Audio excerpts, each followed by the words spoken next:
नमस्कार प्रिय दर्शकों। आज के इस कार्यक्रम में हम चर्चा करने जा रहे हैं मिथुन राशि वाले जातकों के लिए मई का महीना कैसा रहेगा। आपका स्वास्थ्य, धन भाव, कर्म क्षेत्र, भाग्य, शिक्षा, यात्रा, दाम्पत्य जीवन और प्रेम संबंधों की गतिविधि किस प्रकार आपके सामने प्रदर्शित होगी। साथ ही इस महीने के शुभ रंग, शुभ अंक और शुभ दिवस जिनका पालन कर कर इस महीने को बना सकते हैं आप यादगार। और हमेशा की तरह एक लास्ट में ब्रह्म की, जो आपके लिए खुलती है हर महीने बंद किस्मत के ताले। सर्वप्रथम स्थिति में चर्चा करते हैं पहले सुख की, जिसे शास्त्र कहता है निरोगी काया। आपके लग्न के स्वामी होते हैं बुध महाराज। वर्तमान समय में ये नीचस्थ अवस्था में बने हुए हैं और कब तक रहेंगे तो आपके लिए बुध महाराज 11 मई तक नीचस्थ अवस्था में बने हुए हैं, जिसे कहीं ना कहीं मिथुन राशि वाले जातकों के लिए अच्छा नहीं माना जाता। 11 मई तक की स्थिति में आपको अपने स्वास्थ्य का भी ध्यान रखना चाहिए और कर्म क्षेत्र में जो भी बड़े डिसीजन ले रहे हैं जो आपको फाइनेंशियल दृष्टिकोण से प्रभावित कर सकते हैं, तो मेरा सजेशन रहेगा 11 मई तक आपको इसे टालना चाहिए।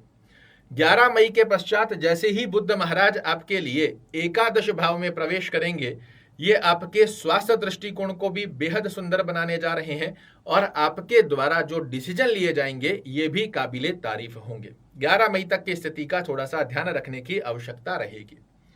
बात करें यदि धन दृष्टिकोण की स्थिति क्या संकेत दे रही है, तो आपके धन भाव के स्वामी होते हैं चंद्रदेव। ये 2.25 दिन से 2.5 दिन के अंदर परिवर्तित होते रहते हैं, किंतु अन्यत्र अवस्था के योग देखिए तो शुक्र महाराज, शनि महाराज और 11 मई के पश्चात बुध महाराज की स्थिति आपको धन से परिपूर्ण करने जा रही है, भाग्य का साथ दिलाएगी और आकस्मिक गतिविधियों का योग भी आपके लिए इस महीने विशेष रूप से बनने जा रहा है। बात करें यदि कर्म दृष्टिकोण की स्थिति क्या संकेत देती है, तो आपके कर्म भाव के स्वामी होते हैं देवगुरु बृहस्पति। महीने की पहली ही तारीख पर ये जा रहे हैं द्वादश भाव में। मिथुन राशि के वो लोग जो विदेश में रहते हैं या विदेश से संबंधित एक्सपोर्ट इंपोर्ट का कार्य करना चाह रहे हैं, विदेश में अपने कार्य को बढ़ाना चाह रहे हैं, उनके लिए यह अवस्था बहुत अच्छे लाभ देती है। अन्य अवस्थाओं के अंदर भाग्य का साथ लेते हुए आपको इस महीने से थोड़े से अपने कर्म क्षेत्र में एक्स्ट्रा एफर्ट्स लगाने पड़ेंगे, क्योंकि इस चैनल पर आपको सिर्फ सत्यता से अवगत कराया जाता है, झूठे दिखावे नहीं बताए जाते। देवगुरु बृहस्पति जो कि आपके कर्मेश हैं, द्वादश भाव में जा रहे हैं और ये व्यय भाव होता है।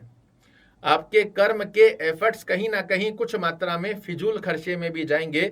डीमोटिवेट नहीं होना है, क्योंकि भाग्येश आपके साथ है, पंचमेश आपके साथ है और 11 मई के पश्चात में लग्नेश आपके साथ बना हुआ है। अपने कर्म क्षेत्र में एकाग्रचित्तता के साथ बने रहिए, आपको इस महीने अपने कर्म क्षेत्र में बेहद अच्छे लाभ देखने को मिलेंगे।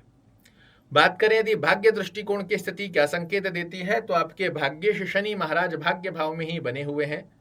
डिग्री वाइज पूर्ण रूप से बलवान अवस्था को प्राप्त कर चुके हैं, उदयगत अवस्था को प्राप्त कर चुके हैं। इस महीने शुक्र महाराज, शनि महाराज की स्थिति आपके लिए अनुभूति अवश्य कराएगी कि भाग्य का साथ कहते किसको है। कोई भी कार्य आपका रुका हुआ है जो काफी समय से पूर्ण नहीं हो पा रहा है, इस महीने भाग्य के साथ के चलते उस कार्य में आप निश्चित रूप से पाएंगे सफलता। विद्या दृष्टिकोण पर यदि हम चर्चा करते हैं, तो विद्या भाव के स्वामी आपके शुक्र महाराज होते हैं। कहाँ विराजित हैं? एकादश भाव में, अपने ही घर को देख रहे हैं। ये बहुत अच्छी गतिविधि का योग आपके लिए बना रहे हैं, जो कि विद्यार्थियों को कंपटीशन में सफलता का योग बनाता है। साधारण गतिविधि में सामान्य विद्यार्थी के अंदर यदि आप विद्या को प्राप्त कर रहे हैं, ये स्थिति भी आपके लिए बहुत अच्छा कार्य करती हुई पाई जाएंगी। इसी के साथ में शुक्र महाराज 19 मई को मेष राशि को छोड़कर वृषभ राशि में जा रहे हैं। ये भी इनकी स्वराशि होती है।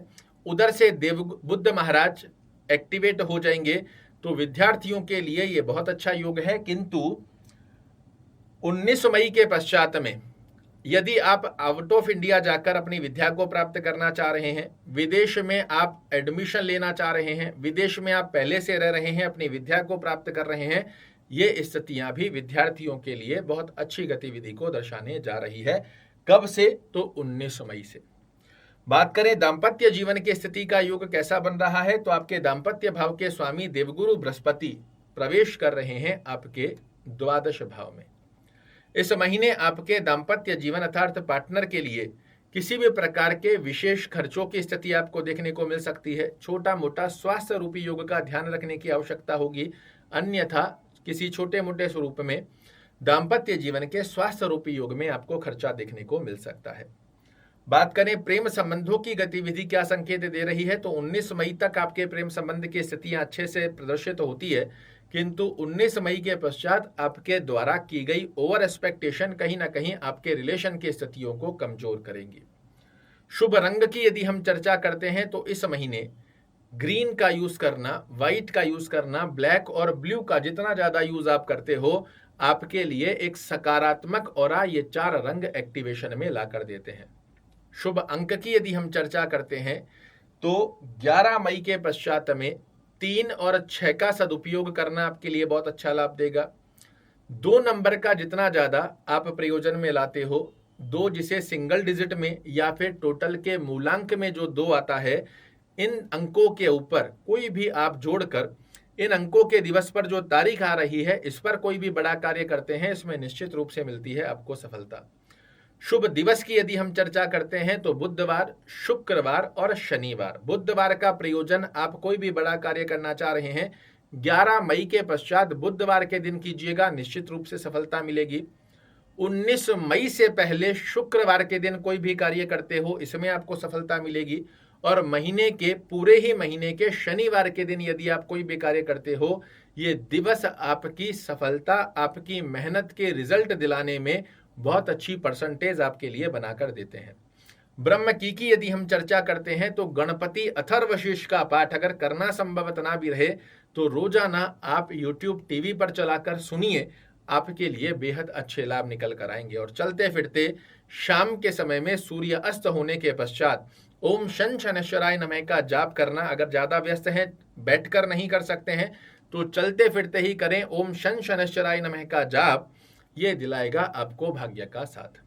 आशा करता हूं मेरे द्वारा दी गई ये जानकारी आपको पसंद आएगी। कल फिर से एक नई जानकारी लेकर आपके सामने उपस्थित होऊंगा, तब तक के लिए नमस्कार।